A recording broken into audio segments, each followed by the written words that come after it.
성도 여러분 안녕하세요. 화요일입니다. 오늘도 하나님께서 주시는 말씀으로 함께 은혜 나누면 좋겠습니다. 하나님께서 우리에게 주시는 말씀 사무엘상 7장 7절에서 10절입니다. 사무엘상 7장 7절에서 10절 말씀을 봉독합니다. 이스라엘 자손이 미스바에 모였다 함을 블레셋 사람들이 듣고 그들의 방백들이 이스라엘을 치러 올라온지라. 이스라엘 자손들이 듣고 블레셋 사람들을 두려워하여 이스라엘 자손이 사무엘에게 이르되 당신은 우리를 위하여 우리 하나님 여호와께 쉬지 말고 부르짖어 우리를 블레셋 사람들의 손에서 구원하시게 하소서 하니 사무엘이 전 먹는 어린 양 하나를 가져다가 온전한 번제를 여호와께 드리고 이스라엘을 위하여 여호와께 부르짖음에 여호와께서 응답하셨더라. 사무엘이 번제를 드릴 때에 블레셋 사람이 이스라엘과 싸우려고 가까이 오매 그 날에 여호와께서 블레셋 사람에게 큰 우레를 발하여 그들을 어지럽게 하시니 그들이 이스라엘 앞에 패한지라. 아멘. 변화는 결국 감지가 되는 법입니다. 이스라엘의 달라진 모습에 대한 소식이 블레셋까지 전해졌습니다. 이스라엘에게 블레셋은 매우 벅찬 상대였습니다. 그건 블레셋의 입장도 마찬가지였죠. 거기다 블레셋은 언약궤를 통하여 곤욕을 치루었기 때문에 더더욱 이스라엘을 지키는 힘에 대하여 막연한 두려움이 있을 수밖에 없는 상태입니다. 그 힘은 물론 하나님입니다. 이런 상황은 블레셋을 긴장시켰고 움직이게 만듭니다. 그들의 방백들이 이스라엘을 치러 올라온 것입니다. 이스라엘은 다시 위기에 빠졌습니다. 이스라엘 자손들이 듣고 블레셋 사람들을 두려워하여 이렇게 돼서 사무엘에게 요청을 합니다. 8절 말씀해 보시면 당신은 우리를 위하여 우리 하나님 여호와께 쉬지 말고 부르짖어 우리를 블레셋 사람들의 손에서 구원하시게 하소서 하니. 옛날 상태면 이런 요청을 해도 소용이 없지요. 하지만 이스라엘은 지금 자신의 전투력보다 하나님의 능력을 믿고 의지하고 있습니다. 전쟁을 하지 않을 것도 아닙니다. 그럼에도 불구하고 이렇게 하게 된 것은 오로지 경험 때문입니다.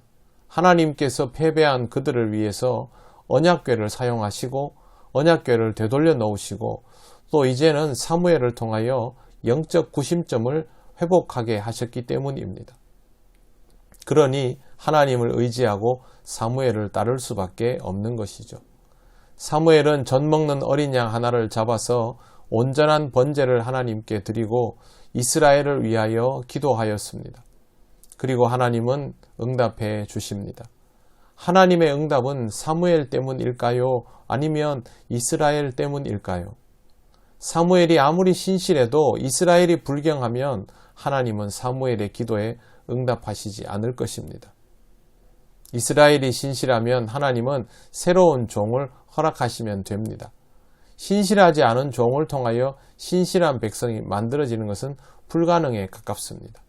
결국 이스라엘이 간절히 바라는 일이 이루어지려면 주의 종이 기도하는 것에 대하여 하나님이 응답하시는 상황이 되려면 백성도 종도 모두 신실해야 합니다. 지난 시간에 이 말씀을 드렸죠. 신앙 공동체는 이 조건을 갖추는 것이 무엇보다 중요하다는 것 오늘 또 거듭 말씀드립니다. 정말 다행한 것은 지금의 이스라엘은 그렇게 만들어져 가고 있는 중이라는 것이죠. 어려움을 겪고 나서 더더욱 성숙해져 가는 것입니다.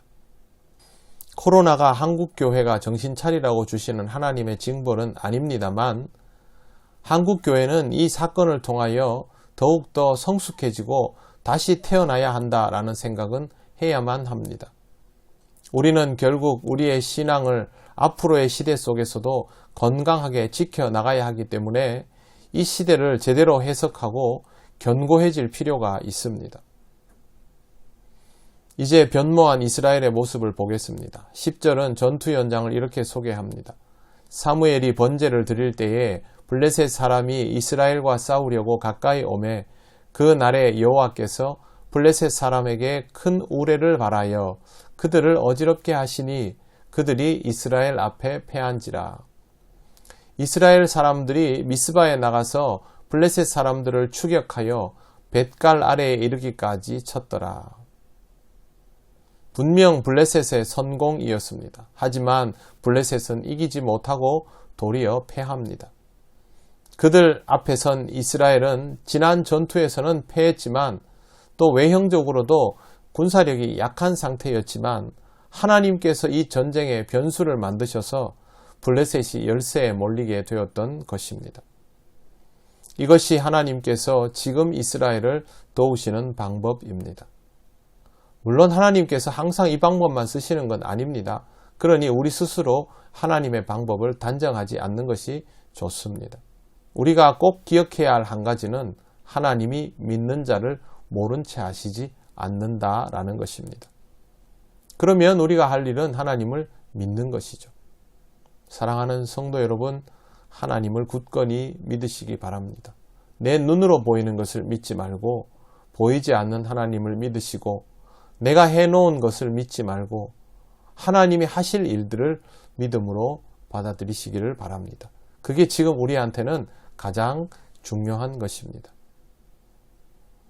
하나님께서 오늘도 여러분과 함께 하시고 은혜 주시고 깨닫게 하실 것입니다. 여러분이 직면한 모든 일들 속에 하나님의 은혜가 있음을 기억하시고 믿음으로 살아가는 귀한 하루가 되시기를 바랍니다. 기도드리겠습니다. 하나님 아버지, 오늘도 하나님께서 우리를 도우심을 믿습니다. 우리가 하나님의 도우심에 합당하도록 오늘도 조금 더 다듬어지고 세워가는 귀한 은혜의 하루가 되게 하여 주시옵소서. 감사드리며 예수님 이름으로 기도드립니다. 아멘.